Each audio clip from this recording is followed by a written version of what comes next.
Israel Hamas युद्ध के बीच Israeli सेना दो मोर्चों पर युद्ध का सामना कर रही है।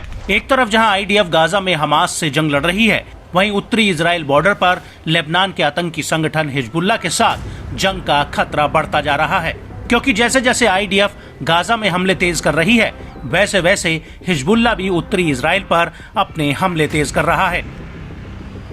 लेकिन इन हमलों के बीच इजराइल लेबनान के बीच सीधे युद्ध का खतरा बढ़ गया है और इसी कड़ी में कुछ जानकार इस खतरे की चेतावनी पहले ही दे रहे हैं। इसको लेकर इजराइल की पॉलिसी प्लानिंग ब्यूरो की हेड डिट्जा का कहना है कि हम ये समझते हैं कि यदि युद्ध नहीं होता है तो जो कुछ गाजा में हुआ वो दोबारा हो सकता है, यानी कि 7 अक्टूबर 2023 जैसा हमास का हमला दोबारा हो सकता है। दूसरी तरफ हम ये जानते हैं कि यदि युद्ध होता है तो वो बड़ा होगा और इस युद्ध में बड़ी संख्या में सैनिक और नागरिक मारे जाएंगे। आपको बता दें कि उत्तरी इजराइल बॉर्डर के शेबा फार्म्स और गोलन हाइट्स में लगातार हिजबुल्लाह हमले कर रहा है और इजराइल ने हिजबुल्लाह से इन हमलों को रोकने के लिए कहा है। इजराइल ने हिजबुल्लाह से उत्तरी इजराइल की लितानी नदी के आसपास से फोर्स हटाने के लिए कहा है। बड़ी बात यह है कि इस इलाके से सिर्फ 30 किलोमीटर दूर पर संयुक्त राष्ट्र की सेना बॉर्डर पर पेट्रोलिंग करती है।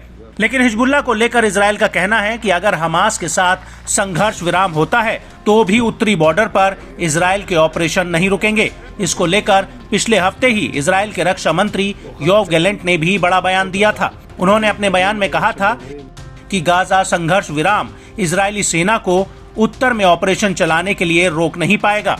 कुछ जानकारों का ये भी कहना है कि अगर इजराइल का हमास के साथ सीज फायर होता है तो वो हिजबुल्लाह पर हमला करने के लिए लेबनान में घुस सकता है। लेकिन हिजबुल्लाह के लिए ये युद्ध इतना आसान नहीं होगा, क्योंकि अभी तक हिजबुल्लाह ने इजराइल के खिलाफ जितने भी युद्ध लड़े हैं वो सभी युद्ध हारा है।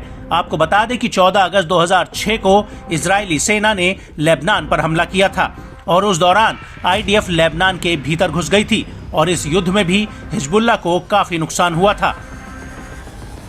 लेकिन बड़ा सवाल यह है कि अगर हिजबुल्लाह पर इजराइल हमला करता है तो क्या वो अपनी रक्षा कर पाएगा। तो आपको बता दें कि ईरान के इशारे पर ही हिजबुल्लाह लगातार इजराइल पर हमले कर रहा है, या यूं कहें कि हिजबुल्लाह इजराइल के खिलाफ ईरान का ही एक मुखौटा चेहरा है। ईरान के शीर्ष नेतृत्व की तरफ से भी हिजबुल्लाह को इजराइल पर हमले तेज करने की छूट मिल चुकी है। लेकिन इसके बावजूद भी अगर इजराइल और हिजबुल्लाह में युद्ध छिड़ता है तो ईरान के हथियार इजराइल के खिलाफ काफी अहम साबित होंगे।